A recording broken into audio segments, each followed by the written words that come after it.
Welcome, friends, to Sci-Fi Travelers. In this episode, we'll hear the story of James and the alien woman Arya. How can a scar change everything? Close your eyes and enjoy the story. Happy viewing. The alien woman drew her sword, but when she saw the scar on my back, she froze. "You're the one," she said. "The thing nobody tells you about being executed on an alien world is how much paperwork it involves." 3 days in a holding pit and I signed, thumbprinted technically since my hands were shackled, and the clerk seemed content to roll my whole fist across the plate like he was making bread. No fewer than 9 documents. Waiver of transit rights. Acknowledgement of debt. Consent to spectacle. Consent to spectacle came with a little booklet explaining, in cheerful pictograms, that my remains would be composted with dignity. There was a stick figure of me. It was smiling. "You've got very good posture for a dead man," the clerk said. "I've been practicing." So that's the mood I carried out onto the blood sand of Korrhaan. Not terror exactly, more the low administrative gloom of a man who has been processed. The guards took my shirt at the gate because tradition demanded the off-worlder be stripped to the waist, and because I suspect one of them wanted the shirt. It was a good shirt. Hauler weave, 40 credits, still had the ostrich's registry patch on the sleeve. I hope he wears it to something nice. The sky over Korrhaan is violet. Not a poet's violet, not the shy bruised lilac of a decent sunset. I mean the flat, sourceless, boiling purple of a wound 3 days old, stretched wall to wall over the entire planet. And it has been that way for 600 years. Nobody there remembers blue. They have a word for it the way we have a word for unicorn. Under that sky, the sand looked black and the crowd looked black. 40,000 of them teared up in the bowl like teeth in a jaw. And the noise they made when I stepped out wasn't a roar. It was a purr. 40,000 people making the sound a cat makes over something small and broken. That was worse. I owed money, is the short version. Owed it to a syndicate, who sold the debt to a shipping consortium, who sold it to something that identified itself only as a recognized interest. And the recognized interest sold me to Korrhaan, where off-worlders are not a people but a category of firewood. 8 jumps from home, and every one of them a discount. The far gate opened. The crowd stopped purring. She came out slow, which frightened me more than any amount of fast. She was painted. I understand that now. Head to foot in the ritual ochre they call kell. Red as the head of a struck match. Red as arterial regret. And under that violet sky, the red went so deep it had a temperature. But it was paint. Under it, she was a woman. Long, dark hair braided back hard against the skull, a fighter's shoulders, a mouth set in the flat line of somebody at work. The only thing that wasn't human about her was her ears. Long, tapered, swept back along her head like something built for cutting wind, and one of them had a notch out of it. Somebody once had gotten close. Nobody else ever had. They'd told me that in the pit, at length, with relish. 800 and some fights, 0 losses. The captives had a name for her that translated roughly to the appointment. The blade came out of the sheath, singing. I want to be precise about this because I've had time to think about it, and I still don't have better words. Black crystal, arm's length, and when the air touched it, it sang. A thin, sustained note, a wet finger on a wine glass. A sound with an opinion. 40,000 people leaned into that note like it was music they'd paid for. "Look," I said, "before we start, I want it on record that I was extremely polite to your customs officials." She did not laugh. In fairness, I'd had 3 days to write that, and it wasn't very good. Then she crossed the ring. I don't know how to describe distance disappearing. She was 40 paces away, and then she was inside my breath, and my body, which is stupid, but which had opinions of its own, did the one thing 8 years of hauling cargo had taught it, which was to turn its shoulder to a thing coming fast. I turned. I gave her my back, and the singing stopped. There is a particular silence you only get from a very large number of people all inhaling at once. 40,000 throats going shut like a fist. I stood there with my spine bare to the deadliest woman on the planet, and nothing happened. And nothing kept happening. And the nothing went on so long I began to wonder whether I'd already died, and this was the composting. I looked over my shoulder. The blade was an inch from my throat. Close enough that the note it made had gotten into my teeth. And it was shaking. Not the shake of effort, the shake of a hand that has forgotten it's attached to anything. Her eyes weren't on my face. They were on my back, on the long, jagged scar that runs from my right shoulder down across everything to my hip, the one I got 8 years ago in the dark between stars, and have never once been able to explain to a doctor, a lover, or myself. Her mouth opened. Nothing came out. She tried again. "You're the one," she said. It came out cracked. It came out the way you say a name you've only ever said in your sleep. And then, from the high box under the canopy, a voice like a bell in a well. Sworn, strike. She didn't. The voice, Adrian, voice of the ninefold, though I didn't know that yet. I only knew that when he spoke 40,000 people stopped breathing on his behalf. The voice tried once more, gently, the way you'd correct a child. "Arya, strike him." She lowered the sword. I heard the gates on all 4 sides of the arena grind open at once, which is a sound you feel in your knees, and Adrian said quite pleasantly, "Then both." What happened next, I have reconstructed mostly from bruises because at the time my contribution to events was to be carried. She took my wrist. Not my hand. My wrist, the way you take a bag you intend to keep.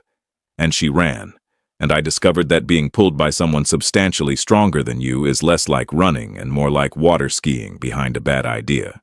4 gates, 4 squads, and Arya went through the northeast one at an angle that suggested she'd already done the arithmetic on all 4, and disliked that one least.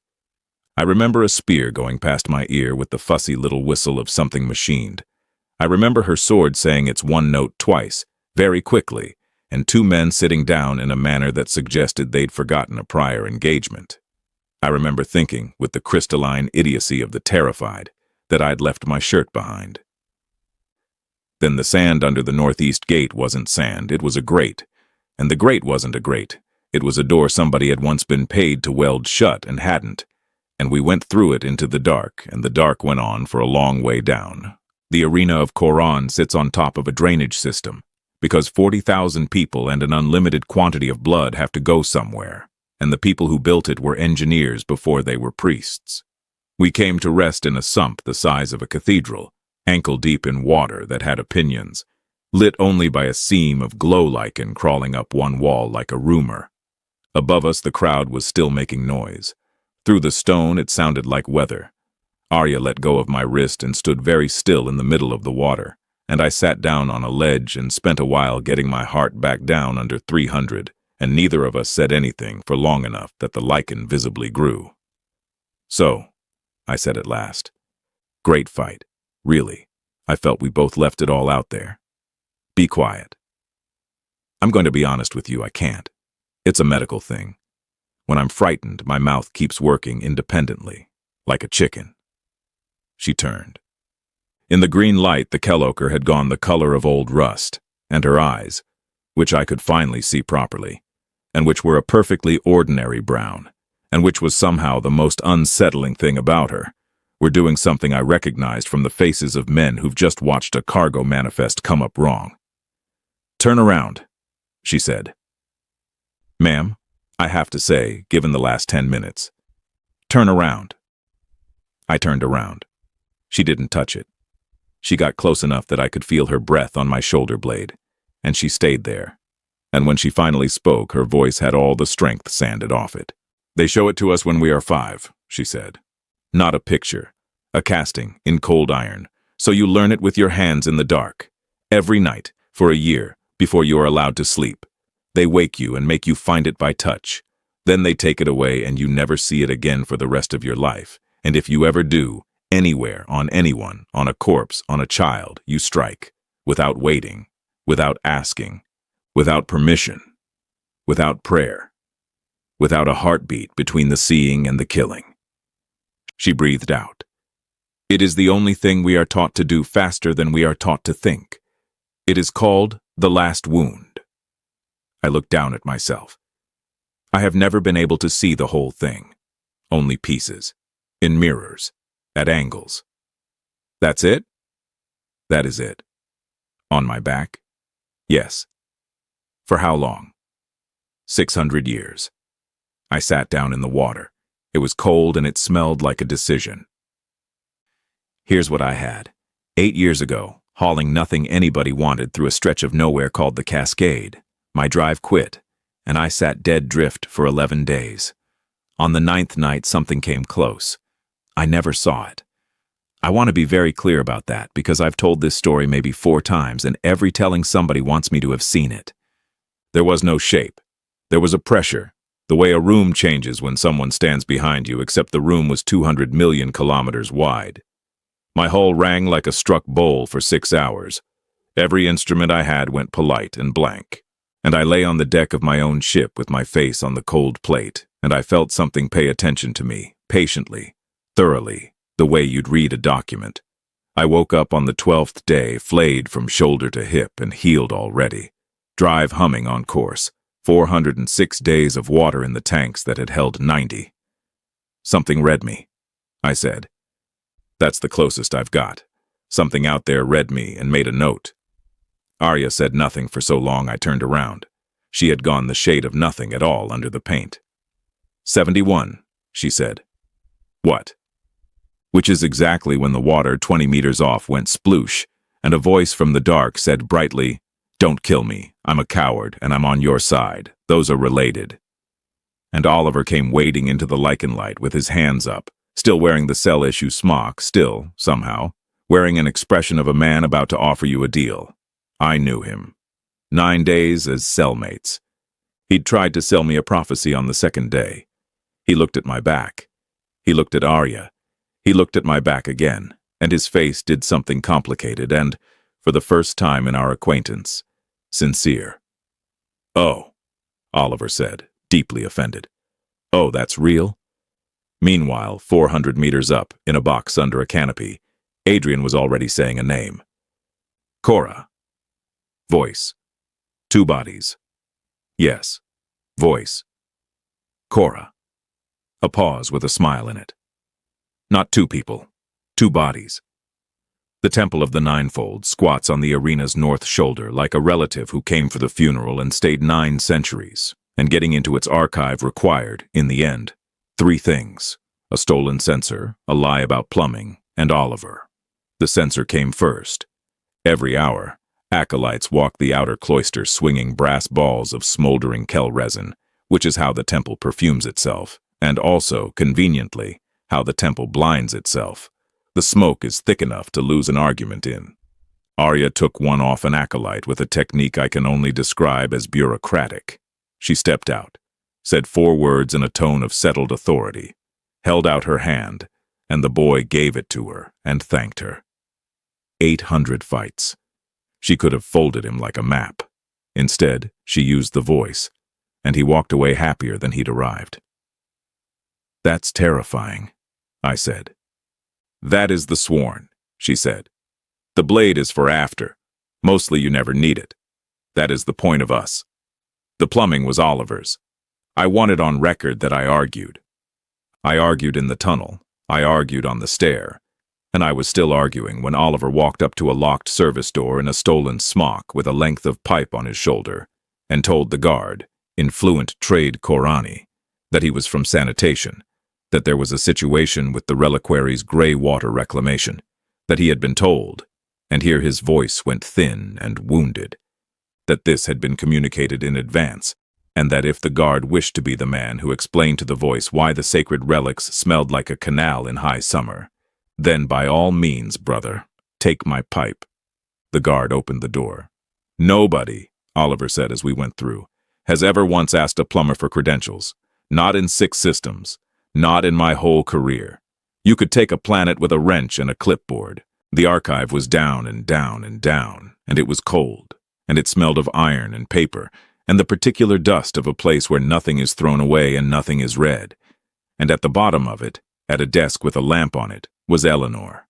She was old. She had the ears, long, thin now, gone translucent at the edges like leaves in autumn, and she had the flat, unbotherable stare of a woman who stopped being frightened of people somewhere around her 4th decade and never picked the habit back up. She looked at Arya, painted red, sword at her hip, the most wanted person on the planet. She looked at Oliver in his smock. She looked at me with my shirt still, tragically, absent. "You're the Arena," she said. "Yes," said Arya. "You've brought the mark." "Yes." Eleanor put down her pen. "Well," she said. "Finally." And something went out of her all at once, the way water goes out of a cracked cup, and she had to sit back down. She showed us the casting. The original, not the training copies. A slab of cold iron the length of a man, and on it, raised in relief, the exact jagged geography of my back. I put my hand on it. It fit. Of course it fit. It fit the way a key fits, which, "I'd like credit for this," I said out loud before anybody told me. "That," said Eleanor, "took the ninefold 400 years to stop admitting. Because underneath the casting, cut into the plinth in a script so old the temple had quietly reclassified it as decoration, was the part nobody was supposed to read. The last wound isn't a curse. It isn't a warning. It's a signature. Out past the violet, holding the violet, is a thing the oldest texts call the hollow judge. Not a god. Eleanor was very firm about that. A machine, older than the ninefold, older than the arena, older than anybody's grandmother's excuses. 600 years ago it closed a field around this world. Quarantine, sentence. Nobody knows, because nobody has been told, because the judge will only lift the seal when a witness it marked comes back carrying the record it wrote. The record is the scar. The witness is me. "Every bearer," Eleanor said, "for 600 years has been brought to this planet by chance or by debt, and every one of them has been recognized at the gate, and every one of them has been killed on the sand in under 9 seconds. By the sworn, because the sworn are trained to strike before they think." She looked at Arya, and there was nothing cruel in it, which made it so much worse. "That is not an accident of doctrine, child. That is the doctrine's purpose.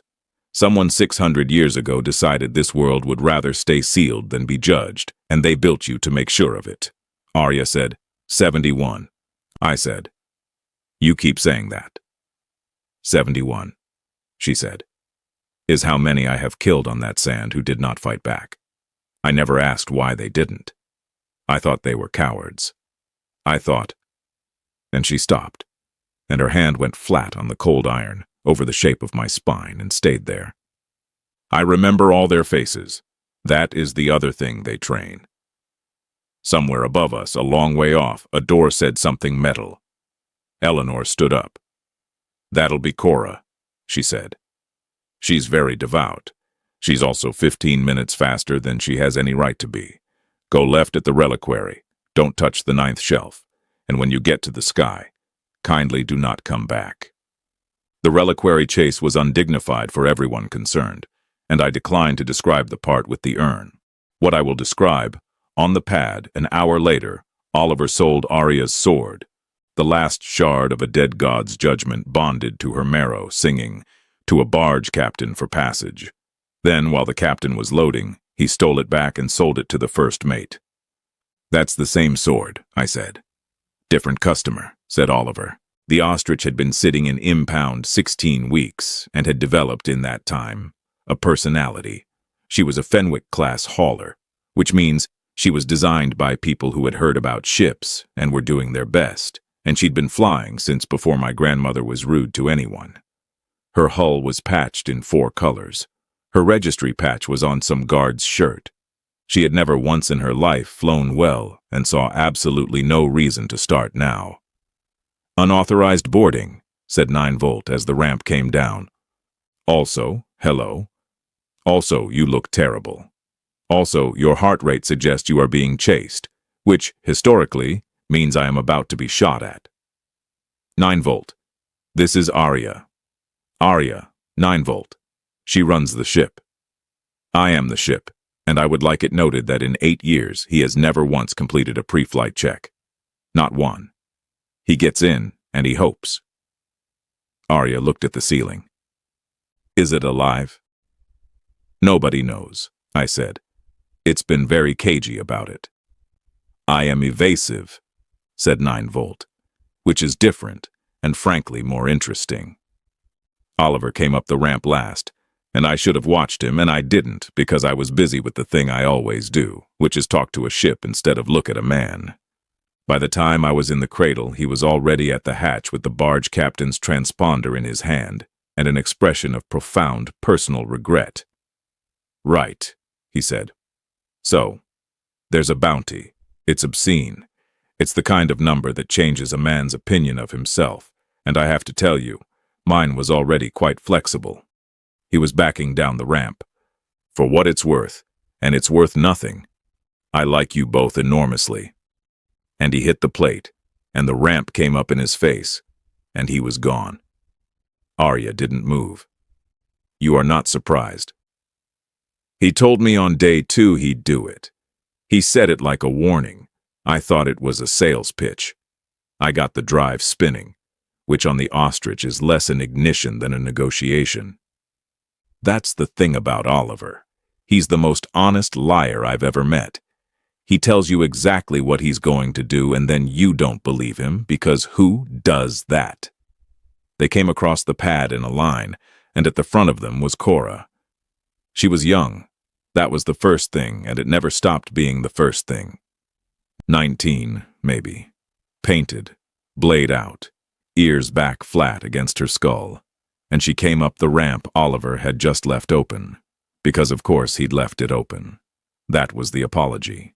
And she stopped 10 feet from Arya, and her whole body was one long shake of adoration, curdling into something else. "Champion," she said. "Korrhaan. They say you refused." "I did." "They say," and her voice went, and she hauled it back by the collar. "They say you saw the wound and you waited." "I did." "Then say why." "Nothing." "Say why, champion. I have said your name every night of my life I have. Just say why and I will believe it, whatever it is. I have never wanted anything else." And Arya told her. All of it. Flat, unhurried, without 1 gram of mercy in it, the way you set a bone. The casting, the plinth, the signature, the judge. 600 years of men and women walking onto the sand, already knowing, already finished, already understanding that the fastest hand on the planet was going to be there to make sure the question never got asked. And 71. She named the number twice. Korrhaan's blade did not come down, but it stopped being a blade. It became a thing a child was holding. "You're lying," she said.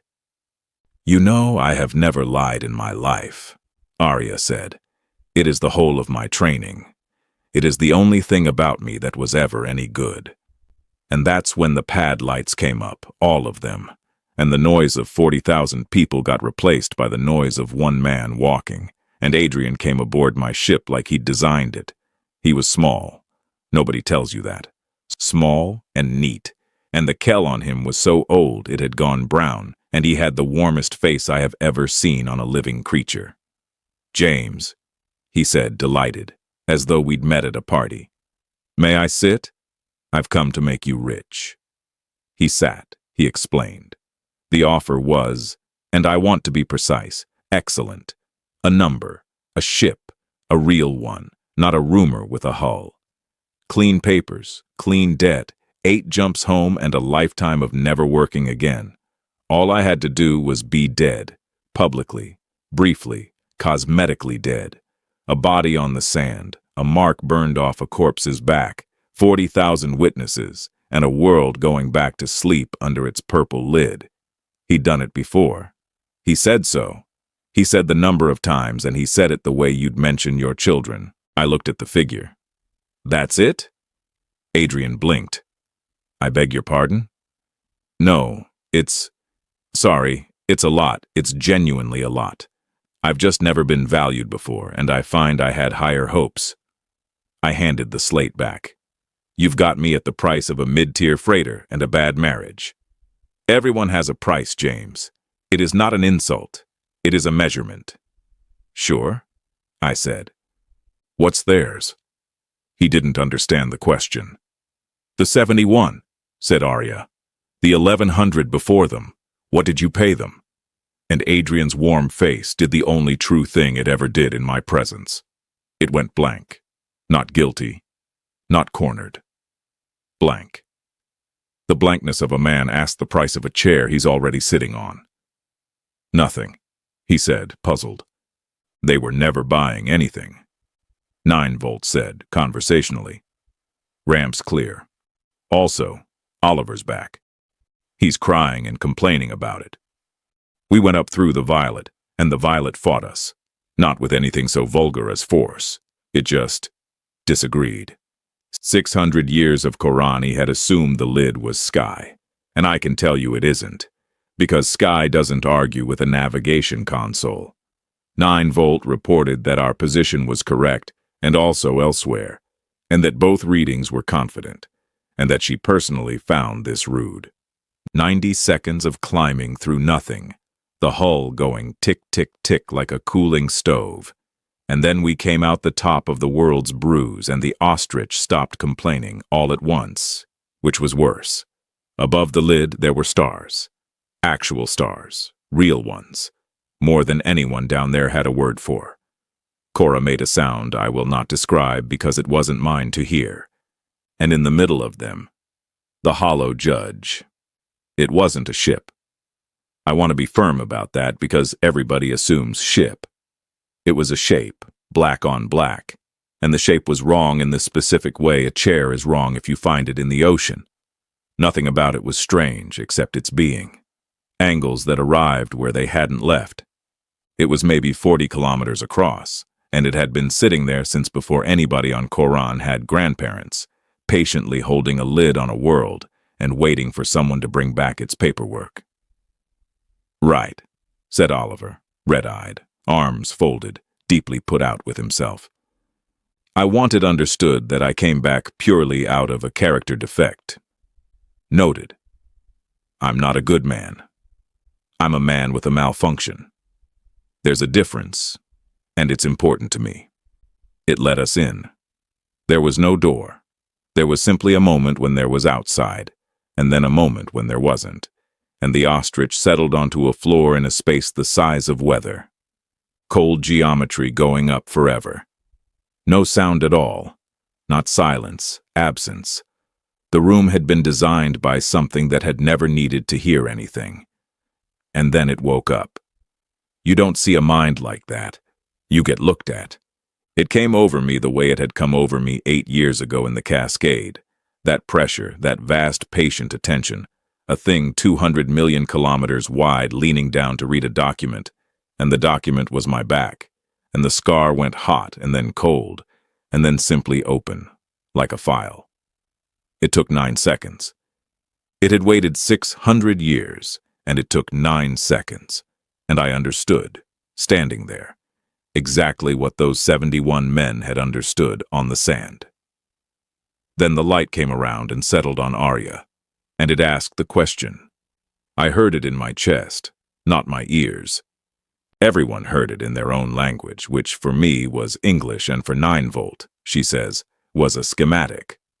What are you? Not who. I noticed that immediately, and I have thought about nothing else since.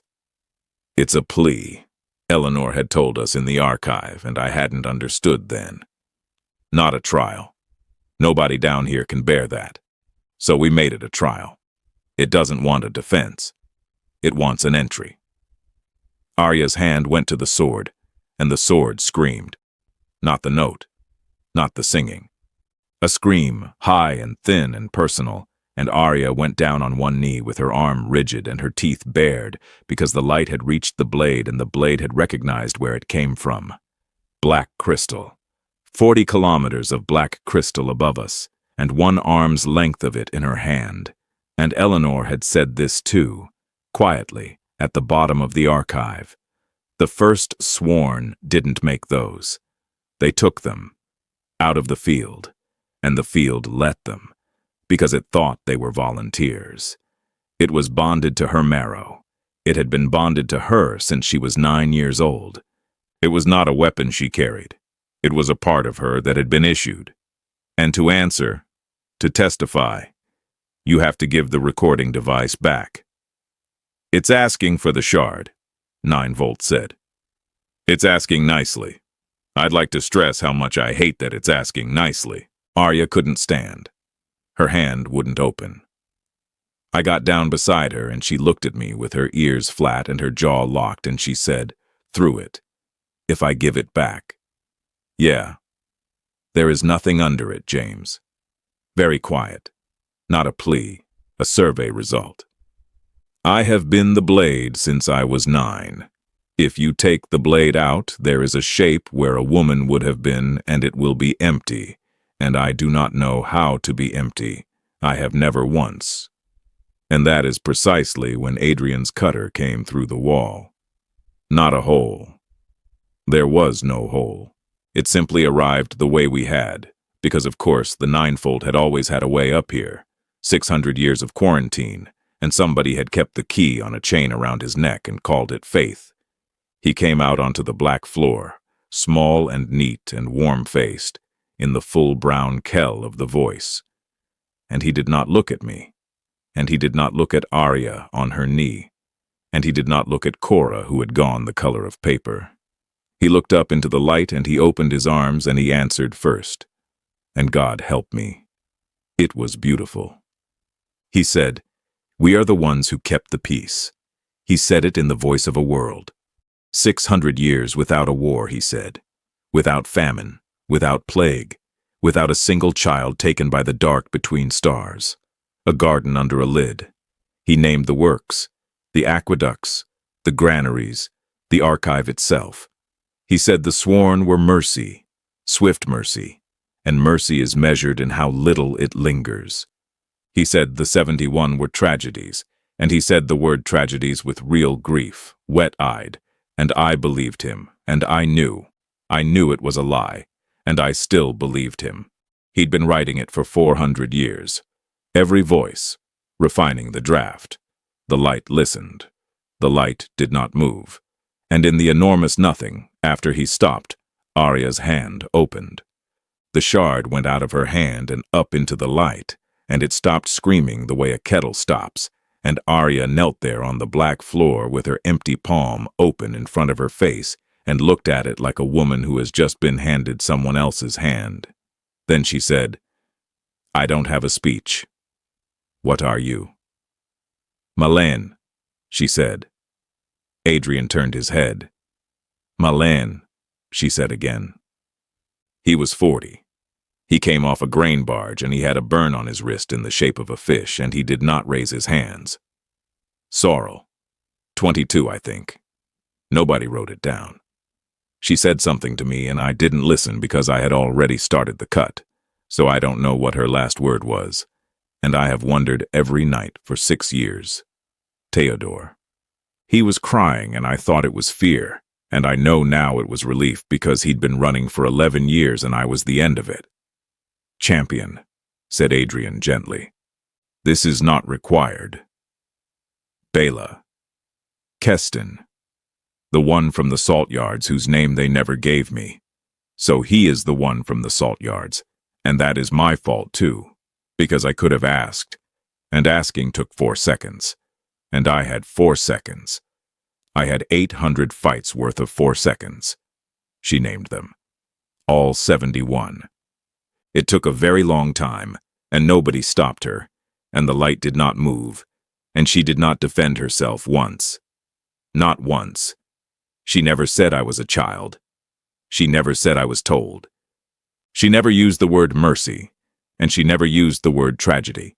And when she got to the last one, she said his name and then said, "Arya, 31, sworn of the ninefold. That is what I am." And put her forehead on the floor. And the light went over to Adrian, and it did the thing it had been built to do. I don't know how to write this part. It didn't punish him. It didn't burn him, or unmake him, or any of the things I'd have done in its place. Because I am a small man, with a small imagination, it showed him. 9 seconds, same as me. It read him the way it had read me, and then it gave him the file, all of it, every draft of the speech, and every name he'd never learned, and the precise arithmetic of a garden that eats a stranger a decade to keep its hedges neat. And Adrian, voice of the ninefold, who had the warmest face I have ever seen on a living creature, sat down on the black floor and put his hands over his eyes and said, "Oh, Just that. Oh, 600 years of prose, and that was the true sentence. He's still alive. He lives in a room in the archive now, and Eleanor makes him read. He is, I'm told, very quiet. Then the seal came off the world. We watched it from the ostrich, hanging over Korrhaan, while 40 kilometers of black geometry decided its business was concluded and went. Not away, exactly. Out. The way a held breath goes out. The violet peeled. It took 11 minutes.